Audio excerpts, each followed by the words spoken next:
I am Dwayne Morris, and I am the mayor of the city of San Angelo, and I was asked to make this video. This is a very personal video, and it's something that happened to us and to my family. And it explains to you the seriousness of drinking and driving and the consequences that we suffer when individuals choose to drink, become inebriated, and get in a motor vehicle.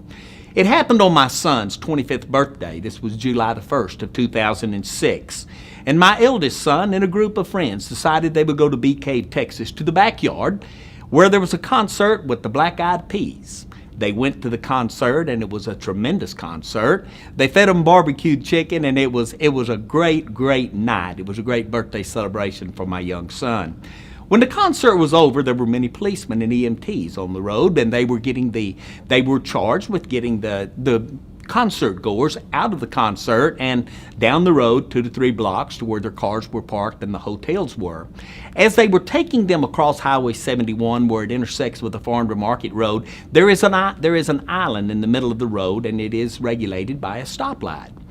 When the light changed, the cops stopped a group of these young people in the middle of the road to await the light to change. While they were waiting, there was a woman that came down through there at a very high rate of speed in a car and jumped the curb, jumped up onto the island, and hit 5 of the people that were standing waiting for the light to change. The first person that hit was a young lawyer, newlywed lawyer out of Austin. He was in his early 30s. He was an up-and-coming man. And it hit him hard. It threw him in the air. He came down on his head. He had massive head injuries. The second one that was hit was my son. And it struck him at the knees, and it slammed him hard against the pavement backwards. It broke some bones in his face, and then the automobile ran up over his chest. There were 3 others that were hit. One had a broken leg, one had a broken arm, and then others had multiple contusions. The lady that hit the guys, when one of them hit her car, it knocked the windshield out, which is the only reason she ever stopped, because her dog escaped from the car when she lost the windshield. And she walked back to the group absolutely unaware of anything that she had done and the carnage that she had created, looking for her dog. When she was booked several hours later, she had a blood alcohol level of almost 0.20, which is almost 3 times over the legal limit.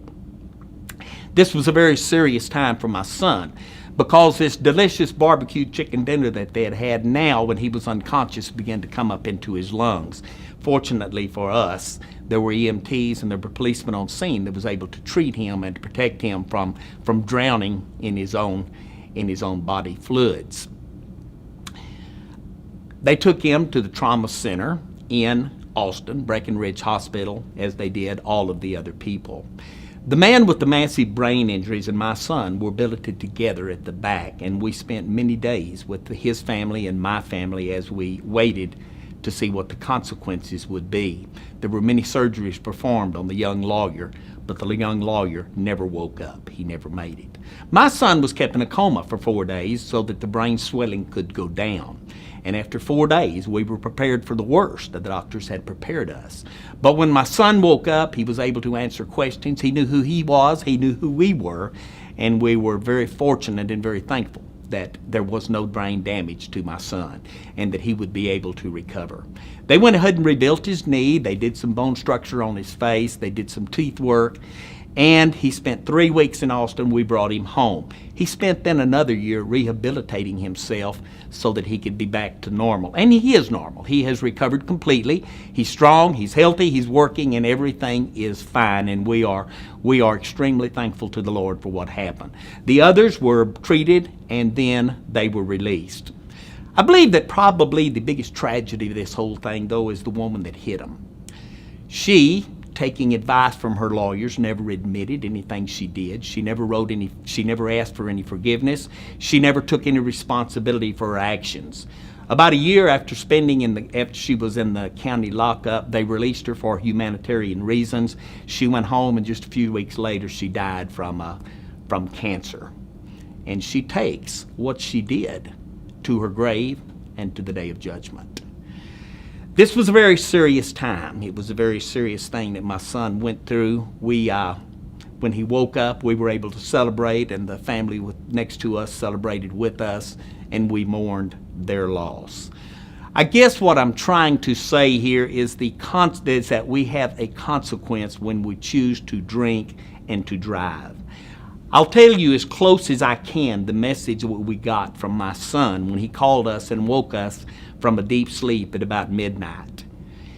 And he said, "Daddy, Bubba has been ran over. Bubba is now in the ambulance. I am going to Austin with him. Please hurry to Austin because I don't think he's going to make it." This is serious. I don't want anyone to ever get such a phone call as what we got that night.